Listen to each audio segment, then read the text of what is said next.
Rizki itu bukan tentang apa yang kita miliki, tapi rizki itu tentang rasa yang bisa kita nikmati. Ada orang yang hartanya banyak, tapi gelisah. Ada nggak yang begitu? Ada. Ada orang yang mungkin gajinya sedikit, tapi tenang. Ada nggak yang begitu? Rizki itu tentang rasa yang bisa kita nikmati. Rizki itu bukan tentang seberapa banyak jumlahnya, tapi rizki itu tentang seberapa besar berkahnya.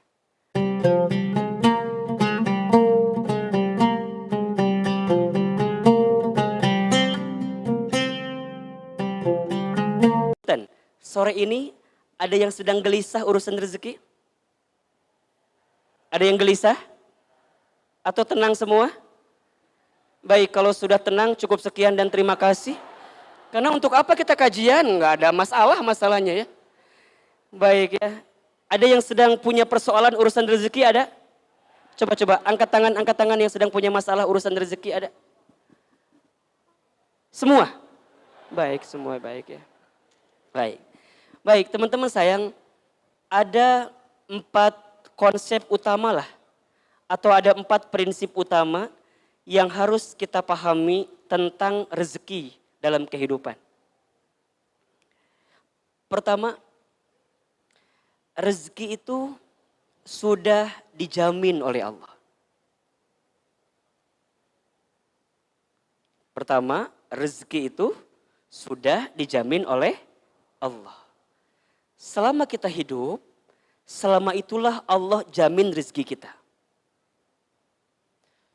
Quran surat Hud ayat 6. Coba dibuka. Quran surat Hud ayat 6. Surat ke-11 ayat 6.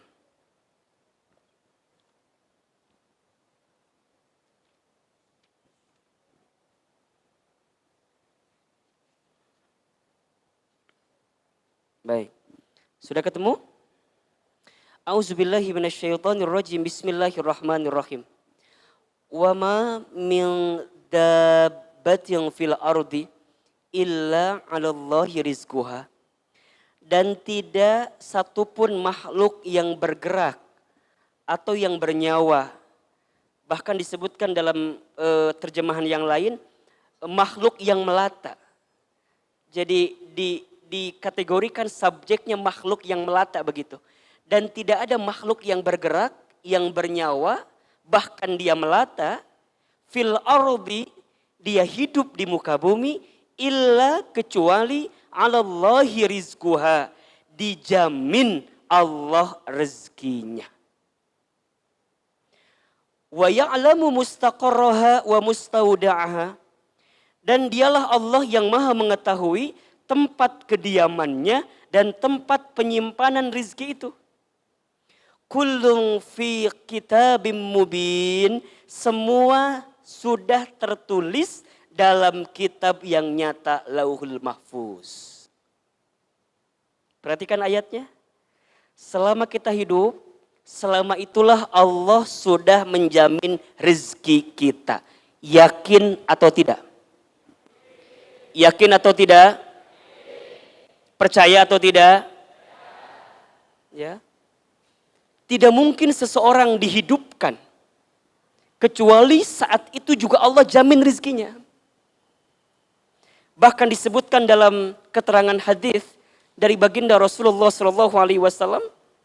Kalau tidak salah hadis riwayat Baihaqi, kata Nabi, ya ayuhan nas, wahai manusia, inna ahadakum, sesungguhnya di antara kamu sekalian, lan yamuta, tidak akan diwafatkan hatta yastakmila rizquhu, sampai sempurna rizkinya. Fala tastabti'ur rizqa, maka jangan pernah berpikir rizkimu habis. Jangan pernah berpikir rizkimu terbatas, karena selama engkau hidup, selama itulah Allah jamin rizkinya. Jadi artinya, teman-teman sayang, kita itu tidak akan pernah diwafatkan oleh Allah sebelum habis jatah rezeki kita. Berarti kalau di waktu pagi itu kita masih bisa membuka mata kita, kita masih bisa bernafas, kita masih diberikan kesempatan hidup oleh Allah. Berarti di saat itu kita masih diberikan jatah rezeki oleh Allah Subhanahu wa taala. Yakin? Percaya? Ini bukan Ahilman yang bilang. Ini Allah yang sampaikan di ayat Hud ayat 6 ini. Bahkan di sini digambarkan dengan makhluk yang melata, hewan yang melata. Yang melata saja Allah jamin rizkinya, apalagi kita yang tidak melata. Di sini ada yang kerjaannya melata, ada. Kan tidak ada. Contoh misalnya, mohon maaf ya, apa makhluk yang melata itu contohnya? Apa contohnya? Cicak. Cicak ada nggak rizkinya? Ada. Cicak, cicak di dinding. Satu. Cicak di mana pekerjaannya? Ada cicak di Menteng? Nggak ada. Di Kuningan, kecuali di dinding Menteng mungkin ada gitu ya. Cicak, cicak di dinding. Apa pekerjaan cicak? Diam-diam merayap. Apa job desk cicak? Adakah cicak seorang akuntan? Ada? Ada. Cicak jadi manajer ada nggak? Kerjaannya diam-diam merayap. Cuman mungkin kalau tingkat manajer diam-diam merayapnya beda mungkin. Speednya agak cepat mungkin gitu ya. Kerjaannya diam-diam merayap itu cicak. Di sini ada ikhwan yang diam-diam merayap, ada? Diam-diam merayap. Tidak ada. Cicak-cicak di dinding, diam-diam merayap. Yang datang, nyamuk datang ke cicak atau cicak datang ke nyamuk? Kata siapa? Kalian sudah pernah jadi cicak memangnya. Jangan tertipu dengan lagu itu. Di dalam lagu itu dua-duanya saling saling mengejar gitu. Datang seekor nyamuk, nyamuk yang datang, cicak diam atau bekerja? Cicak ikhtiar atau enggak? Apa ikhtiar cicak? Tak eta. Cicak tuh berikhtiar, ikhtiarnya hap. Hap.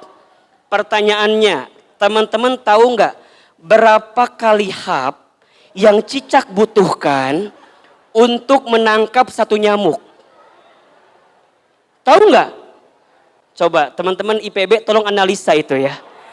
Berapa kali hap? Jadi cicak butuh berapa kali hap untuk memakan satu nyamuk? Nanti malam ronda semua ya. Menghitung hapnya cicak ya. Sependek bacaan Ahilman, katanya cicak itu butuh berkali-kali hap untuk bisa dapat satu nyamuk. Jadi langsung hap, langsung itu. Katanya butuh lah, belum dianalisa memang ya. Cuman butuh beberapa kali hap. Maknanya apa? Maknanya rezeki sudah dijamin oleh Allah gitu kan. Sudah dijamin. Tetapi di saat yang bersamaan masuk konsep yang kedua. Prinsip yang kedua apa? Rezeki harus dijemput. Jadi yang pertama tadi apa? Rizki sudah dijamin. Yang kedua, rizki harus dijemput. Walaupun rizki sudah dijamin, walaupun rizki sudah ada, tapi bukan berarti kita diam-diam saja. Enggak. Kita harus berikhtiar. Cicak wae gawe. Maknya mana cicing. Cicak wae gawe. Cicak aja bekerja. Cicak aja nggak diam. Malah diam-diamnya kumaha merayap. Orang malah lain cicing-cicing ngahulang ngacai we. Ngagubrak coba. Rizki itu harus dijemput, harus diikhtiarkan, harus diusahakan, gitu. Karena bekerja itu, berusaha itu adalah perintah Allah kepada kita. Sekaligus ini menentukan bahwa rizki tidak tergantung pekerjaan kita. Karena pekerjaan itu adalah bukti kewajiban kita atas perintah Allah. Surat Al-Mulk ayat 15. Coba dibuka. Surat apa? Al-Mulk ayat 15. Ya. Al-Mulk surat keberapa? Berapa? 67 ya. Surat ke-67. Perhatikan. Bismillahirrahmanirrahim. Ayat 15 ya teman-teman ya. Huwallazi ja'ala lakumul arda zalulan famshu fi manakibiha wa kulu mir rizqi wa ilaihin nusyur. Dialah Allah yang menjadikan bagi kamu sekalian bumi zalulan, yang mudah, yang luas, yang bisa kamu tempuh. Apa perintah Allah? Famshu fi manakibiha, dan berjalanlah dan bekerjalah dan berikhtiarlah dan berusahalah di setiap penjurunya. Wa kulu mir rizki, dan makanlah apa yang Allah rizkikan kepada kamu sekalian. Ada nggak perintah bekerja di situ? Ada perintah ikhtiar, ada? Ada perintah usaha, ada? Jadi kalau kita tidak berikhtiar, berarti sama dengan kita tidak menunaikan kewajiban Allah kepada kita. Dan ikhtiar kita itulah perintah Allah kepada kita. Jadi kewajiban bagi kita. Dan kemudian nanti rizki itu yang sudah dijamin.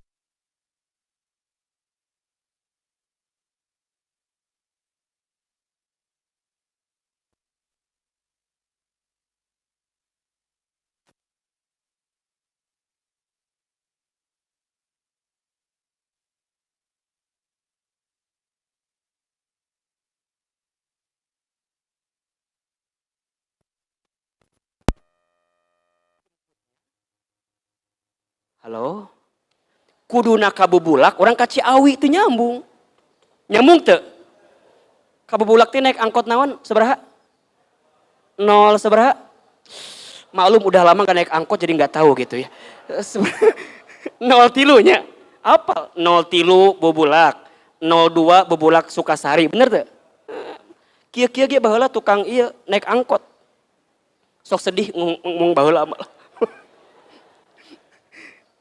016 teh mananya? Hah? Baik, sampai maghrib kita ngitung angkot ya, nama-nama ya. Sian, asa terpenting cenah ngitung angkot. 32 angkot ke Cibinong. Bener nggak? 08 ke mana?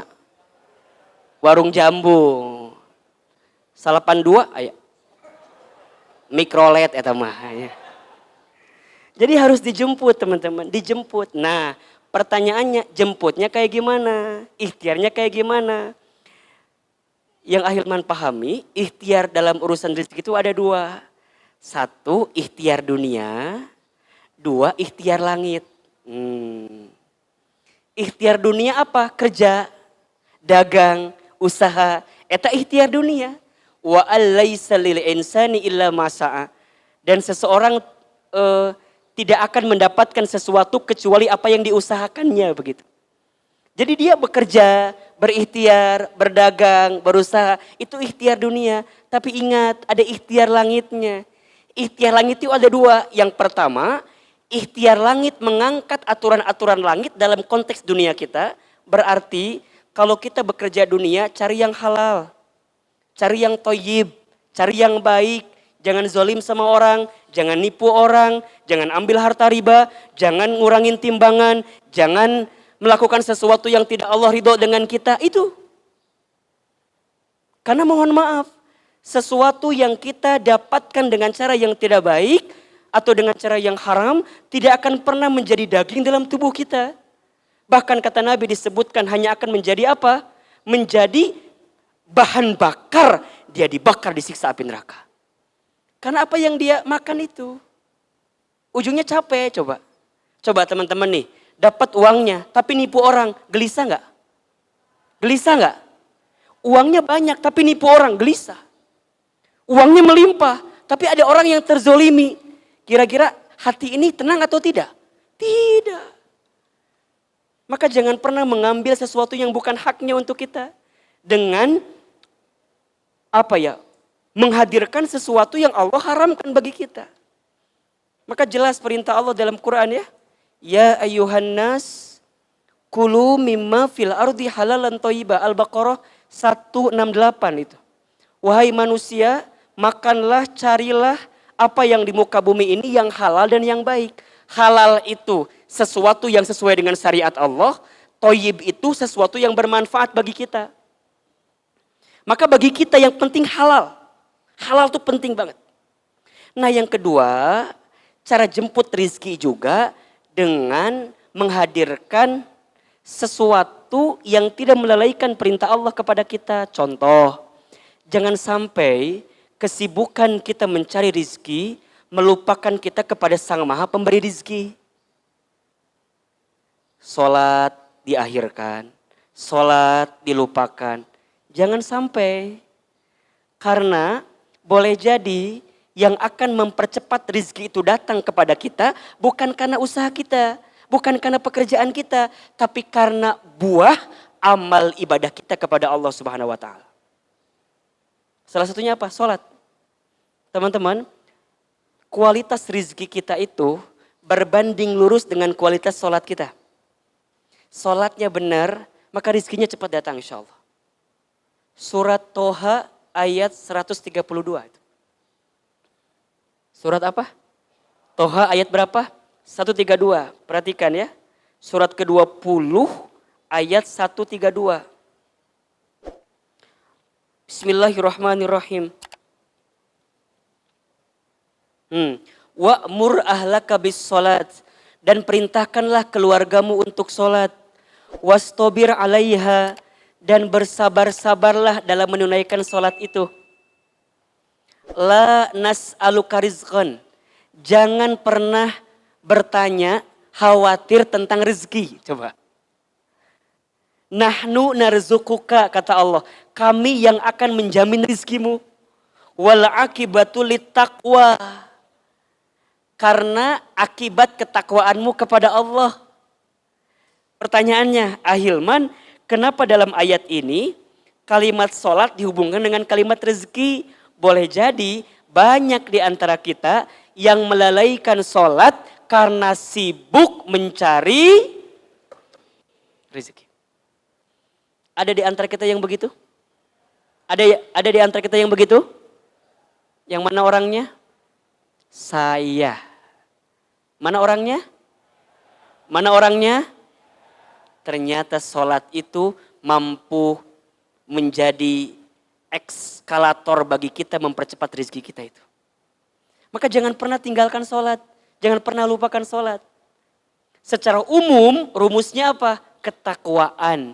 Wa may yattaqillah yaj'al lahu makhraja wa yarzuqhu min haitsu la yahtasib. Dan barang siapa yang bertakwa kepada Allah, maka Allah akan tunjukkan jalan keluar atas setiap urusan yang kamu hadapi. Dan Allah akan anugerahkan rezeki dari jalan yang tidak disangka-sangka. Maka kalau teman-teman pengen dapat jalan tol, pengen dapat jalan cepat, menjemput rezeki kita, hadirkan ketakwaan. Makin meningkat ketakwaan kita, makin cepat rezeki kita. Apa itu ketakwaan, Ahilman? Ketakwaan itu kan kita fokus serius menjalankan semua perintah Allah dan meninggalkan semua larangan Allah.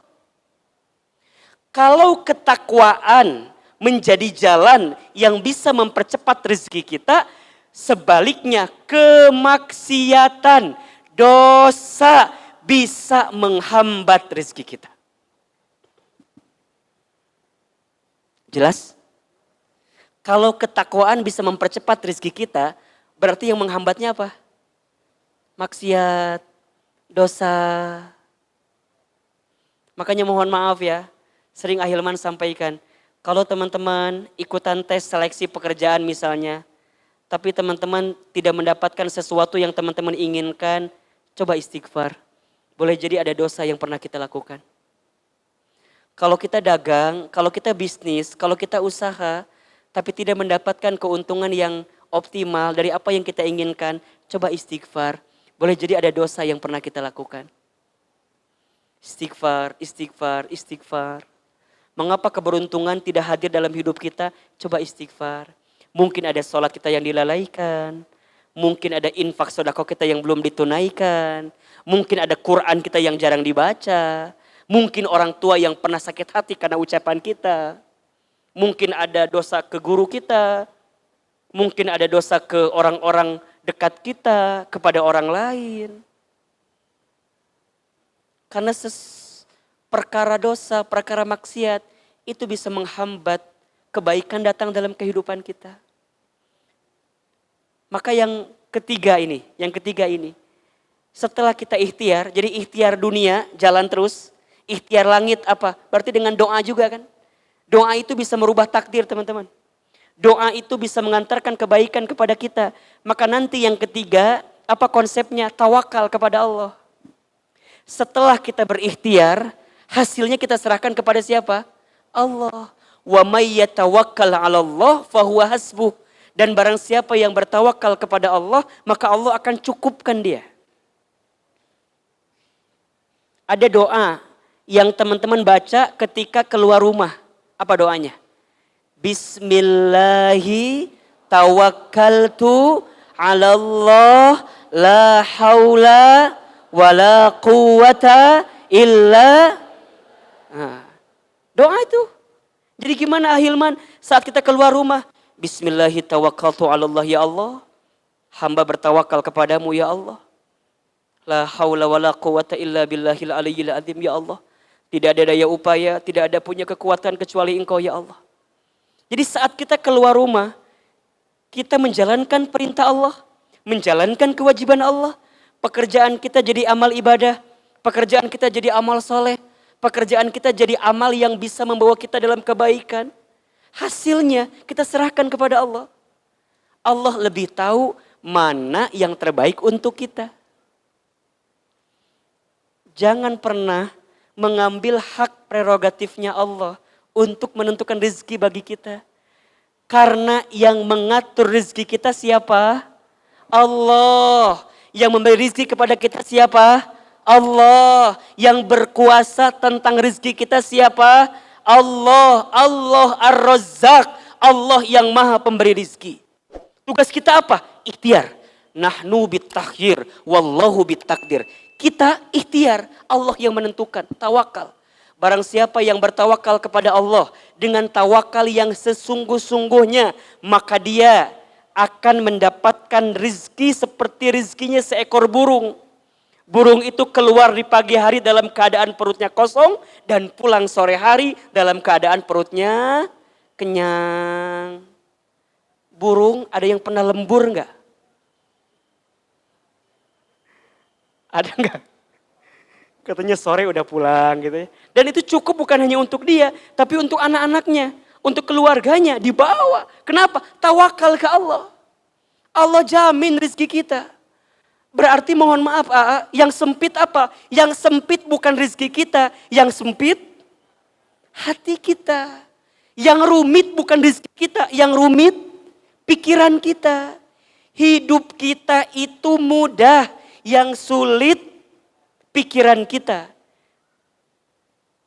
Hidup kita ini lapang, yang sempit hati kita. Hidup kita ini murah, yang mahal gengsi kita. Betul apa betul? Catat status hari Senin biasanya itu ya. Jadi yang rumit, yang sempit, yang sulit itu bukan rezeki kita, tapi kitanya sendiri. Boleh jadi kita nggak bertawakal kepada Allah atas semua yang Allah berikan kepada kita. Maka ingat teman-teman, ada tawakal qoblal ikhtiar, tawakal sebelum ikhtiar.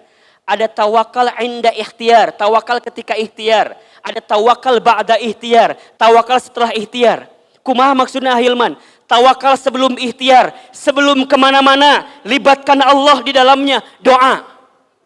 Ayo teman-teman, sepertiga malam bangun, ambil air wudhu, dirikan sholat tahajud, munajat depan Allah.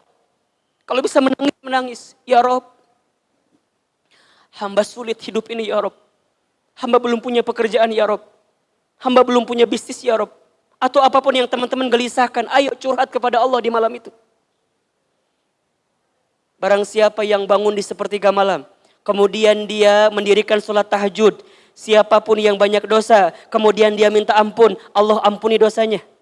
Siapapun yang sedang punya masalah, dia minta kepada Allah, maka Allah tunjukkan jalan keluarnya. Siapapun yang sedang sulit, maka Allah mudahkan. Siapapun yang sedang lemah, maka Allah kuatkan. Ayo bangun. Wa minal laili fatahajjat bihi nafilatan laka asa ayyab'asaka rabbuka maqaman mahmuda. Dan di waktu malammu, bangunlah di sepertiga malam, dirikan sholat tahajud, maka niscaya Allah akan angkat dirimu ke tempat yang paling mulia, maqaman mahmuda. Tahajud, kemuliaan seorang hamba. Makin getol tahajud, makin mulia dia, dihormati, bicaranya dilihat, semua yang dilakukannya dituruti. Kenapa? Karena harismanya, pemberiannya langsung Allah yang memberikan. Teman-teman ingin diangkat derajat hidupnya? Simple, tahajud. Salat malam. Salat malam. Setelah itu, ayo bangun, perbanyak istighfar. Banyak istighfar terus. Istighfar sampai ketemu waktu subuh. Kemudian dirikan salat 2 rakaat sunnah sebelum fajar, sebelum subuh. Barang siapa yang salat 2 rakaat sebelum subuh, maka dia mendapatkan pahala seperti mendapatkan apa? Dunia beserta isinya. Allahu Akbar. Ustadz, kalau subuhnya apa? Kalau 2 rakaat sebelum subuhnya saja dunia beserta isinya, maka sholat subuh berjamaah dunia beserta isinya, akhirat beserta isinya. Berangkat ke masjid. Setelah itu, kalau masih ada waktu, jangan keluar dulu dari masjid sebelum waktu syuruk.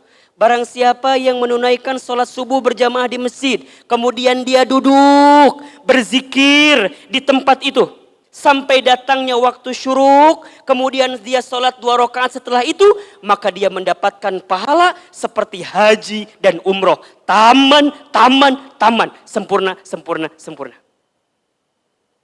Coba, mau haji tiap hari nggak? Halo, mau haji tiap hari? Mau umroh tiap hari? Ada pahalanya, sama seperti itu. Dengan cara apa? Sholat subuh berjamaah ke masjid, tidak keluar sampai waktu syuruk, mendapatkan pahala seperti haji umroh sempurna. Setelah itu apalagi ya Hilman? Ayo bismillah keluar rumah. Bangun lebih pagi. Ima sarewe terus. Hudang atuh. Kumaha sih? Gawe hente. Sare wae. Terus bikin status akan indah pada waktunya. Ari maneh saha? Mendingan akan indah pada waktunya. Kumaha eta? Teman-teman akhwat, doa sama Allah ya. Jangan dipertemukan dengan laki-laki yang bangunnya kesiangan, jangan. Dan kelihatan dari wajahnya, kebluk mana kelihatan ya. Ayo bangun, bismillah teman-teman sayang. Bangun, bangun. Ya, bangun. Insya Allah Allah akan berikan kebaikan kepada kita. Kemudian bekerja. Setelah itu duha. Di sela-sela pagi duha. Ayo duha. 2 rakaat, 4 rakaat, 6 rakaat, 8 rakaat, 12 rakaat. Silakan duha. Allahumma in kana rizqi fil ardi fa'arijhu. Wa in kana fis sama'i fa'anzilhu. Wa in kana haraman fatahhirhu. Wa in kana ba'idan faqaribhu. Wa in kana mu'assiran fayassirhu. Wa in kana qalilan fakasirhu. Ya Rabb, jika rizkiku masih di langit, turunkanlah. Jika masih di bumi, keluarkanlah. Jika masih jauh, dekatkanlah. Jika masih susah, mudahkanlah. Jika sedikit, perbanyaklah. Kan gitu. Ayo minta terus. Ketemu nanti zuhur. Ingat ya, ketemu sholat zuhur. Ingat teman-teman, hidup ini hanyalah perputaran antara waktu sholat dan waktu sholat. Kalau sudah tidak bisa sholat, berarti sudah saatnya apa? Disolatkan. Jangan sampai ketika engkau menjemput rizki, engkau melupakan sang maha pemberi rizki. Maka yang keempat, konsep rizki itu apa? Rezeki itu bukan hanya harta dan materi saja. 1, rezeki sudah dijamin. 2, rezeki harus dijemput. 3, rezeki harus ditawakal. Kita harus tawakal dengan rezeki itu. Yang keempat, jangan membatasi rezeki dengan harta dan materi saja. Karena rezeki Allah itu luas dan banyak. Jelas? Jelas? Ahilman, apa itu rezeki? Rezeki itu kullun ma yuntafa'u bihi mimma abahahullah. Rezeki itu segala sesuatu yang bermanfaat dalam kehidupan kita yang Allah berikan kepada kita. Artinya apa? Semua yang bermanfaat dalam kehidupan kita, maka itu adalah rezeki. Mata bisa melihat, rezeki atau bukan? Telinga bisa mendengar, rezeki atau bukan? Lisan bisa bicara, rizki atau bukan? Jantung bisa berdetak, rizki atau bukan? Bisa bernafas, rizki atau bukan? Hari ini kita ketemu dengan ahilman, rizki atau bukan? Jangan membatasi rizki dengan hal yang sifatnya materi saja. Rizki Allah itu luas dan banyak. Ada yang diberikan rizki kesehatan, ada yang diberikan rizki keluarga yang menenangkan, ada yang diberikan rizki dengan tubuh yang menguatkan. Rizki itu luas dan banyak. Dan Allah selalu memberikan rizki kepada kita. Maka pada akhirnya yang paling penting dalam rizki itu bukan apa yang kita miliki, tapi rizki itu tentang rasa yang bisa kita nikmati. Saya ulangi, rizki itu bukan tentang apa yang kita miliki, tapi rizki itu tentang rasa yang bisa kita nikmati. Ada orang yang hartanya banyak, tapi gelisah. Ada nggak yang begitu? Ada. Ada orang yang mungkin gajinya sedikit, tapi tenang. Ada nggak yang begitu? Rizki itu tentang rasa yang bisa kita nikmati. Rizki itu bukan tentang seberapa banyak jumlahnya, tapi rizki itu tentang seberapa besar berkahnya. Kalau teman-teman mau makan, apa doanya? Allahumma barik lana fima rozaqtana waqina adzabannar. Kita minta kepada Allah apa? Bukan minta ya Allah perbanyak makanan saya, bukan minta perenak makanan saya, bukan permahal makanan saya, bukan. Ya Allah berkahi rezeki yang kau berikan kepada kami ya Allah. Kalau sudah berkah, nikmat teman-teman. Kalau sudah berkah apa? Nikmat. Makanya menikah itu apa tujuannya? Meraih berkah. Nikah rizki atau bukan? Berarti kalau yang belum nikah? Halo. Nikah itu rizki atau bukan? An-nikahu miftahu rizki. Nikah itu kuncinya rezeki. Jadi kalau ada yang menunda nikah, enggak mau nikah, karena takut urusan rezeki, salah atau tidak? Salah. Karena rezeki itu kuncinya menikah itu ada di rezekinya nanti. Kenapa? Karena berkah. Maka apa doa kalau orang yang nikah itu? Bukan selamat bahagia, bukan selamat punya anak, bukan. Tapi doanya, Barokallahu laka wa baraka alaika wa jama'anakuma fi khair. Barakallahu lakuma wa baraka. Hafal nyanyi imahnya langsung kabeh. Jadi rizki itu bukan hanya harta, tapi rizki itu apa? Semua yang Allah berikan kepada kita. Nikmat. 4 konsep rizki yang harus kita pahami agar lebih tenang. 1, rizki sudah dijamin oleh Allah. 2, rizki harus dijemput, diikhtiarkan. 3, tawakal dengan urusan rizki kita serahkan kepada Allah. Yang 4, jangan membatasi rizki dengan yang urusannya harta materi. Dan salah satu amalan yang bisa mendatangkan rizki kepada kita adalah infak sodako. Infak sodako. Seberapa banyak yang kita berikan, maka sebesar itulah yang kita dapatkan. Ingat, ada filosofi terima kasih. Apa itu terima kasih? Seberapa banyak yang ingin kita terima, tergantung seberapa banyak yang kita kasih.